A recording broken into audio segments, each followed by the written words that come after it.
Hello সিনেসেনবাসী, ইউটিউবে scrolling করতে করতে আমি যে টিজারটি সামনে পেয়েছি, এবং এটা আসলে টিজার না, বিশ্বম্বরা মুভির একটি ভিডিও, এবং মেগাসরা কিন্তু এর নাম দিয়েছে মেগা ব্লাস্ট গ্লিমস।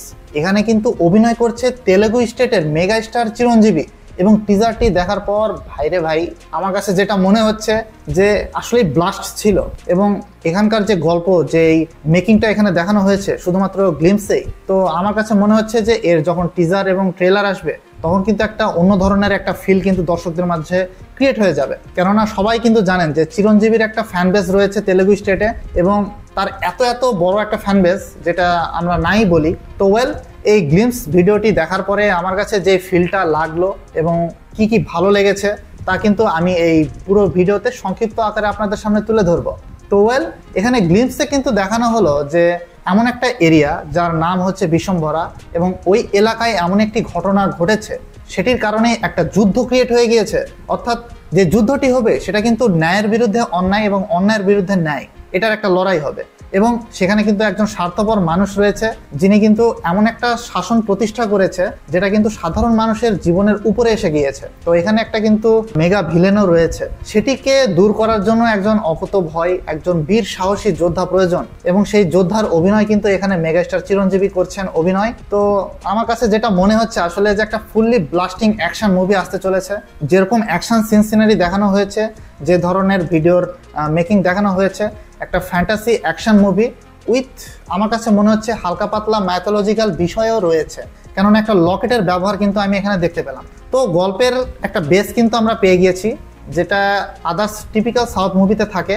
তবে এখানে কিন্তু গল্পের টুইস্ট এবং টার্ন কি ক্লাইম্যাক্স থাকবে সেটা কিন্তু দেখার বিষয়। তো সেটা টিজার বা ট্রেলার আসলে আমরা বুঝতে পারবো। কিন্তু পার্সোনালি আমার কাছে মনে হচ্ছে ভাইরে, আসলে 70 বছর বয়সে চিরঞ্জীবী এ ধরনের মুভি নিয়ে আসছে। কিছুদিন আগে আমরা তামিল স্টেটে দেখলাম যে রজনীকান্ত অভিনয় করেছেন কুলি মুভিতে, তার বিপরীতে ভিলেন হিসেবে নাগার্জুন ছিল। এবং আমরা কিন্তু বিভিন্ন ধরনের এ ধরনের নায়ককে দেখে আসছি, যে কামাল হাসান বলেন, মালায়ালাম থেকে কিন্তু মামতিকে দেখেন। তো আসলে তারা এই বয়সে যে এ ধরনের ডেডিকেশন দিচ্ছে অ্যাকশন মুভিতে, কিন্তু একটা কষ্টকর একটা বিষয় যে অভিনয় প্লাস অ্যাকশন সিনারি করা, এই বিষয়টা কিন্তু আমার কাছে আসলেই সত্যি কিন্তু আমাকে অবাক করেছে। আর এখানে কিন্তু গ্লিমসের শেষে কিন্তু আপনি একটা জিনিস দেখতে পাবেন যে চিরঞ্জীবী একটা চোখ হাতে নিয়ে রয়েছিল। আসলে এখানে কিন্তু সায়েন্সের কোনো ব্যাখ্যা নেই।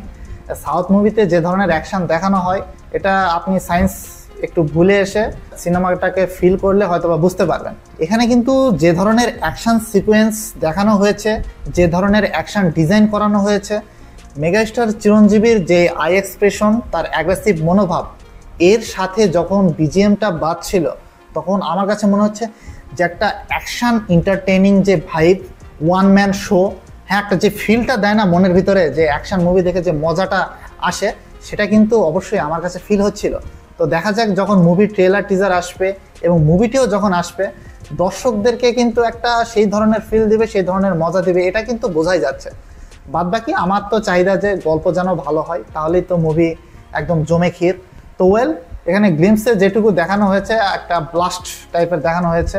যারা মেগাস্টার চিরঞ্জীবীর ফ্যান রয়েছেন তাদের কাছে কিন্তু একটা বিশাল ব্যাপার যে এই ধরনের একটা মুভি সে এই বয়সে আবারও আনতে চলেছে। তো দেখার বিষয় যে সে তার গত কয়েকটি মুভির চাইতে হয়তো এই মুভিটি কিন্তু বক্স অফিসে একটা সেই দমদার একটা পারফরমেন্স করতেও পারে। আর এবারে যে মুভিটি আসতে চলেছে, এখানে কিন্তু চিরঞ্জীবীর বিপরীতে তৃষা কৃষ্ণনকে দেখানো হবে। তো দেরি না করে দ্রুত গ্লিমসটি দেখে নিন। তো ওয়েল ফ্রেন্ডস, আমার সাথে যদি আপনি একমত হয়ে থাকেন এবং গ্লিমসটি কিন্তু দেখে আসুন, আর আমার এখানে কিন্তু অবশ্যই নিজের মতামত আপনি জানিয়ে দেবেন কমেন্ট বক্সে। কমেন্ট বক্স কিন্তু খোলা রয়েছে আপনার জন্যই।